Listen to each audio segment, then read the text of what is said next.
Hey, Micah, the word we couldn't think of the other day was Bustrophedon, and that's the idea of alternating up and down or back and forth. So in writing, it means writing from left to right, and then on the next line, turning around and writing right to left, and left to right, and right to left, and the letters actually change which way they're facing as well.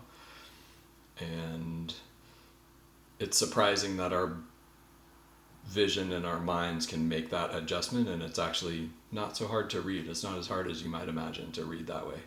But applying it to music, we can do anything we're practicing we can apply that strategy to anything we're practicing. So going up one thing and down the next. I think when we're beginning to learn things, you tend to start on low notes and go up because it's just easy to think and see and read that way. So we play our scales up and down like that, and then if we went to fourths,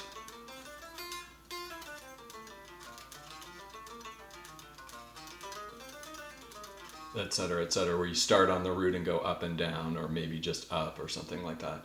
But a good way to practice anything you're working on would be to mix those two things up, go up one and down the next, and it'll give you a different perspective on whatever it is you're practicing. So for an example, for the Coltrane digital pattern that he used throughout his career, but especially beginning with maybe not beginning with, but most prominently on giant steps, just taking a pattern like 1, 2, 3, 5 in a major scale. So that's just starting on A and going 1, 2, 3, 5. And then instead of going 1, 2, 3, 5,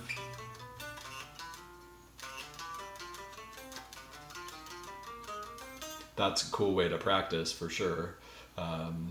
I'll do something different. I'll go up in half steps, and I'll go up one and then down B flat, and then up B, down C, up D flat, down D, up E flat, down E, up F, down F sharp, up G, down A flat, up A, down B flat, up B, down C. And I'm using a different fingering each time, which is something that I think guitar players and bass players should work on, rather than doing this, using the same fingering each time. That would be easy to get up to speed, but you're just practicing one thing, and all the keys kind of look the same for your fingers, and that will come back to haunt you someday when you're not as familiar with the keys as somebody who's playing an instrument that doesn't rely on shapes as much, has to really work hard to work through those keys. And the key of D flat might be a lot harder than the key of C. If you're doing this and using the same fingering, the key of C and the key of D flat and the key of D and the key of E flat, they all kind of look the same to your hand. So I think it's worth spending some time and using different fingerings. In fact, if you look in any kind of jazz book, it will say something like practice this in all keys.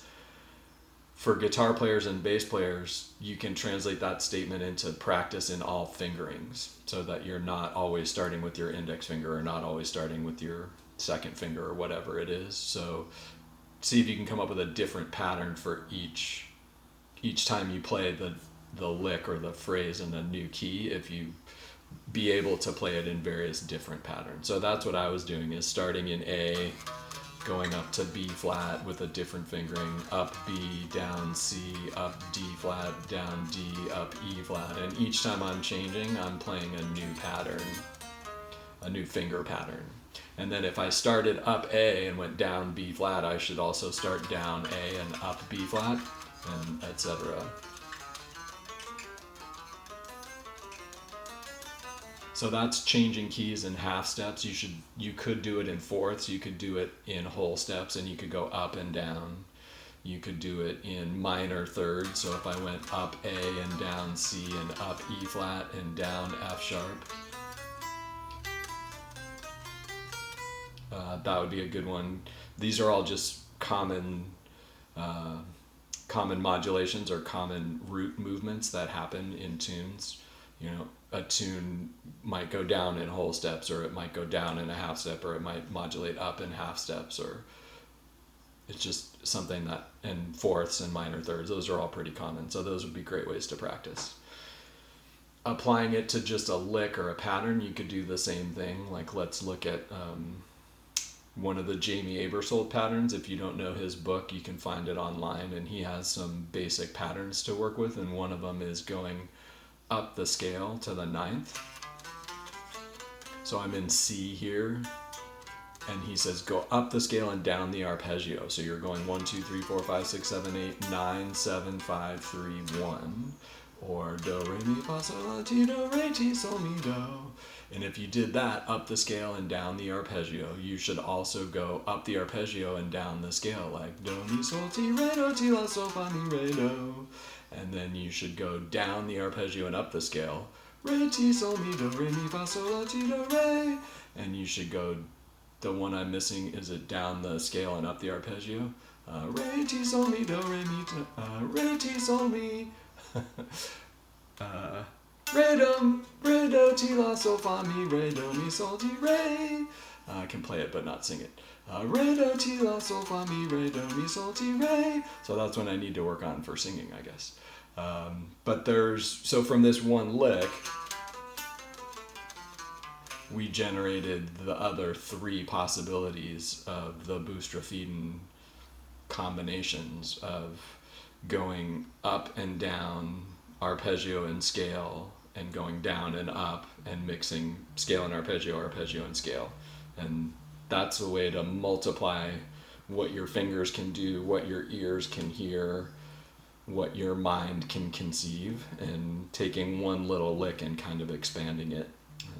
So that's some Bustrophedon practice ideas, and do that with whatever, like even on a tune like Dahoud, where you learn to play the melody backwards, you could apply that by playing the first phrase up and the second phrase down, which I think is how this topic came up.